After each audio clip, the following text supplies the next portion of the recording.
आपके अपने YouTube channel Pradeep sir educational classes में आपका स्वागत है। दोस्तों, आज हम वेदांत दर्शन और भागवत गीता पे आधारित महत्वपूर्ण प्रश्नों को लेकर आए हैं, जो आपके आने वाली इंटर्म एग्जाम के लिए अत्यंत ही उपयोगी है। दोस्तों, वीडियो के अंत तक बने रहिए, जिससे आपको संपूर्ण जानकारी प्राप्त होती रहे। तो चलिए दोस्तों, आज का वीडियो स्टार्ट करते हैं। आज का पहला प्रश्न है, सारनाथ में बुद्ध का प्रथम प्रवचन क्या कहलाता है? 4 ऑप्शन दिए गए हैं। महाभिनिष्क्रमण, संबोधि, धर्मचक्र प्रवर्तन, महापरिनिर्वाण। तो सारनाथ में बुद्ध का प्रथम प्रवचन जो है धर्मचक्र प्रवर्तन कहलाता है, अतः ऑप्शन सी सही है। इसी क्रम में अगला प्रश्न है, गौतम बुद्ध की मृत्यु कहाँ हुई थी? बोधगया, लुम्बिनी, कुशीनगर, श्रावस्ती। तो गौतम बुद्ध की मृत्यु कुशीनगर में हुई थी, अतः सही ऑप्शन है सी। इसी क्रम में अगला प्रश्न है, जातक किस धर्म का पवित्र ग्रंथ है? जैनियों का, बौद्धों का, वैष्णवों का, शवों का। सही ऑप्शन है बी, बौद्धों का। इसी क्रम में अगला प्रश्न है, त्रिपिटक किसका धर्म ग्रंथ है? बौद्धों का, जैनियों का, सिखों का, हिंदुओं का। तो त्रिपिटक जो है बौद्धों का धर्म ग्रंथ है, अतः सही ऑप्शन है ए। इसी क्रम में आज का अगला प्रश्न है, बौद्ध ग्रंथ पिटकों की रचना निम्नलिखित में से किस भाषा में की गई थी? अर्धमागधी, प्राकृत, संस्कृत, पाली। तो बौद्ध ग्रंथ पिटकों की रचना संस्कृत भाषा में की गई थी, अतः सही ऑप्शन है सी। इसी क्रम में आज का अगला प्रश्न है, बौद्ध धर्म एवं जैन धर्म दोनों के उपदेश किसके शासनकाल में दिए गए थे? 4 ऑप्शन दिए गए हैं, बिंबिसार, बिंदुसार, अशोक, अकबर। तो बौद्ध धर्म और जैन धर्म दोनों के उपदेश जो है बिंबिसार के शासनकाल में दिए गए थे, अतः सही ऑप्शन है ए।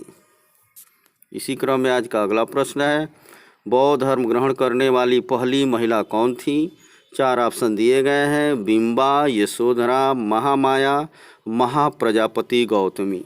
तो बौद्ध धर्म ग्रहण करने वाली पहली महिला थी महाप्रजापति गौतमी, अतः सही ऑप्शन है डी। इसी क्रम में अगला प्रश्न है, बुद्ध के गृह त्याग का प्रतीक है? घोड़ा, कमल व साढ़, पीपल, पदचिन्ह। तो बुद्ध के गृह त्याग का प्रतीक है घोड़ा, अतः सही ऑप्शन है ए।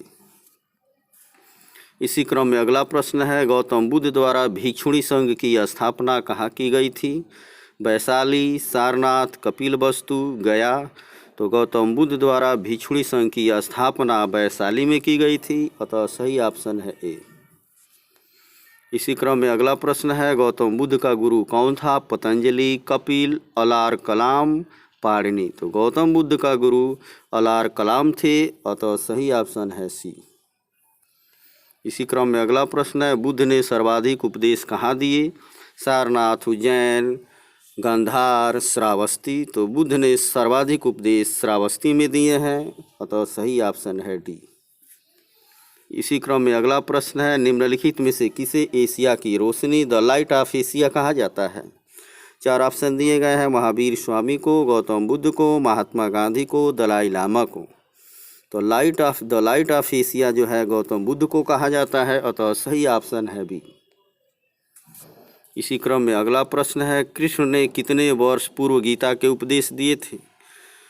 लगभग 7000 वर्ष पूर्व, लगभग 9000 वर्ष पूर्व, लगभग 5000 वर्ष पूर्व, लगभग 4500 वर्ष पूर्व।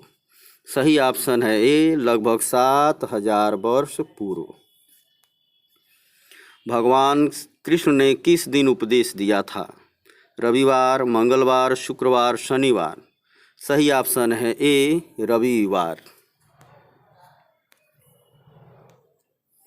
इसी क्रम में अगला प्रश्न है, अर्जुन से पहले गीता का पवित्र ज्ञान किसे प्राप्त था?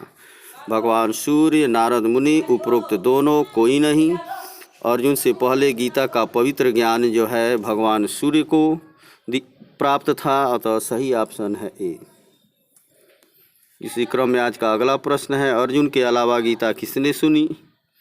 धृतराष्ट्र, संजय, उपरोक्त दोनों, कोई नहीं। तो अर्जुन के अलावा गीता का उपदेश जो है धृतराष्ट्र और संजय दोनों ने सुना, अतः सही ऑप्शन है सी।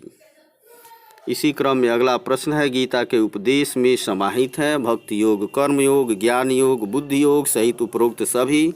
तो गीता के उपदेश में भक्ति योग भी है, कर्म योग भी है, ज्ञान योग भी है, बुद्धि योग भी है, अतः विकल्प डी सही है, बुद्धि योग सहित उपरोक्त सभी। इसी क्रम में आज का अगला प्रश्न है, निम्न में से कौन सही सुमेलित नहीं है? योग पतंजलि, कामसूत्र वात्स्यायन, न्याय गौतम, गीता रहस्य गांधी जी। तो योग पतंजलि ने लिखा है, ये भी सही है। कामसूत्र वात्स्यायन ने लिखा है, ये भी सही है।